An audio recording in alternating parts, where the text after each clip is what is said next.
سورہ الممتحنہ قرآن پاک کی ایک صورت ہے، اس کے اندر یہ ان خواتین کے لیے ہے یا ان مردوں کے لیے ہے جو کہہ رہے ہیں کہ خواتین چاہ رہی ہیں کہ میرا میاں مجھ سے محبت کرے، یا کسی لڑائی ہو گئی ہے، یا میاں نے اپنی بیوی کو گھر سے نکال دیا ہے اور اسے کہا کہ میں تمہیں عنقریب طلاق دے دوں گا، ٹھیک ہے، وہ یہ وظیفہ پڑھے، وہ خواتین یہ وظیفہ پڑھیں جو بھی میں بتانے لگا ہوں۔ سورہ الممتحنہ کی آیت ہے 7 نمبر غالباً، عسى الله ان يجعل بينكم وبين الذين آذيتم منهم مودة واللہ قدیر واللہ غفور الرحیم۔ اللہ سبحانہ و تعالیٰ فرماتے ہیں عنقریب جن کی لڑائی ہو گئی تو تمہارے درمیان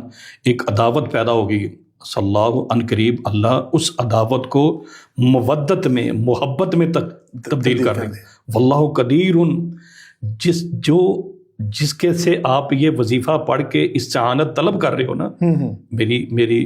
میرے میاں سے صلح ہو جائے، محبت ہو جائے، عداوت میں طلاق تک بات پہنچ گئی، اللہ فرما رہے ہیں واللہ قدیر، جس سے آپ یہ استعانت مانگ رہے ہو وہ اس بات پہ قدرت بھی رکھتا ہے۔ اللہ کے رسول صلی اللہ علیہ وسلم نے فرمایا ابن آدم کی اولاد کا جو دل ہے نا اللہ کی 2 انگلیوں کے درمیان ہے۔ آپ ایک دعا کیا کرتے تھے، یا مقلب القلوب یا مصرف القلوب،